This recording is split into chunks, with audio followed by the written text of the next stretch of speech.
تا ئێستا وادەی دەستپێکردنەوەی وەرزی نوێی خوێندن لە عێراق نادیارە. وەزارەتی پەروەردەی عێراقیش چاوەڕێی ڕێنمایی و بڕیاری شانەی باڵای قەیرانەکانە بۆکردنەوەی دەرگای قوتابخانە و دەستپێکردنەوەی خوێندن لە پارێزگەکانی عێراق. کۆمەڵێ پێشنیار و ڕاو سەرنج تاوتوێ کراون پێدەچێت لە چەند هەفتەی داهاتوو ڕێنمایی تایبەت بە دەستپێکردنەوەی خوێندن لە قوتابخانەکان بڵاو بکرێتەوە.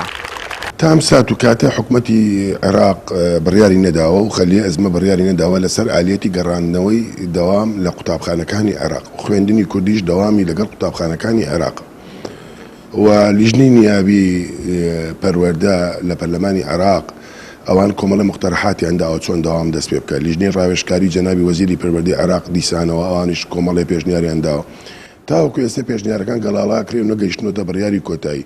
لێرە لەوێ باز دەواکرێ کە 3 ڕۆژ بە 3 ڕۆژ بێدەوام شەمە بگەڕێتەوە، باز دەواکرێ بازی قۆناغی 1 ڕۆژ دەوام بکە و مامۆستاکە ڕاوێژی پێ بکە و باقی بە ئەلکترۆنی بێ، باز دەواکرێ باخچەکان تەنیا منداڵانە وەربگرێ کە منداڵی دایک و باوکیان فەرمانبەرە، باز دەواکرێ بە پەلە 6 ئامادەی 1 و 2 سەرەتایوەکو هەرێمی کوردستان بکرێتەوە. ئێمە بۆ پرۆگرامەکانی هەرێمی کوردستان کە لە 6 ئامادەیی دەخوێنرێ زۆر پێویستمان بکاتە، پێویستمان بەکاتێکی زۆرترە کە مامۆستا لە پۆلە بتوانێت قوتابیەکانی ئیعدادکە و ئامادەکە بۆ تاقیکردنەوەکانی وزاری. خوێندنی کوردی جگە لە پەتای کۆرۆنا پێنەدانی موچەشی لە کاتی خۆی و بە لێبڕینەوە هاتۆتە سەر، بۆیە پێشبینی دەکرێت دەستپێکردنی خوێندن لە کەرکووک هاوشێوەی چەند ناوچەیەکی هەرێم ناڕەزایی و مانگرتنی مامۆستایانی خوێندنی کوردی بەدوادا بێت. مامۆسایانی ناوچە دابێنراوەکان زۆر نیگەرانن، زۆر بێزارن، زۆر بێتاقەتن، چونکە ناکرێ بەڕاستی حکوومەتی هەرێم بەم شێوەیە بکە و تەنانەت حکوومەتی ناوەندیش لە ڕێنمایی ئەوانە زیاتر هیچ امتیازاتێکت ناداتێ.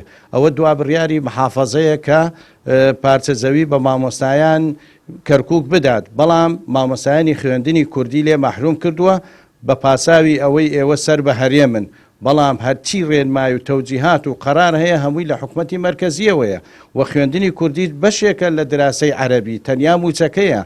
بۆ ئێوە مادەی 140 کۆمەڵێک یعنی حەقی یاسایی و ئاسایی خۆمانە کە ئێمە بگەڕێنەوە، بەڵام ڕێگری سەرەکی ئەوەیە دەسەڵاتدارانی کووردە بەجددی لەگەڵ خەمی ئەو بابەتە ناخۆن، بەڵێ ئەگەر بەم شێوەیە بێ خوێندنی کوردی ناکرێ مامۆسایان دەوام ناکەن.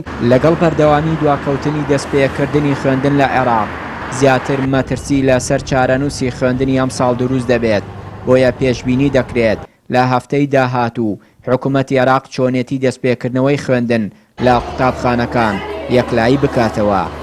چیانوری کەناڵی ئاسمانی پەیام، کەرکووک.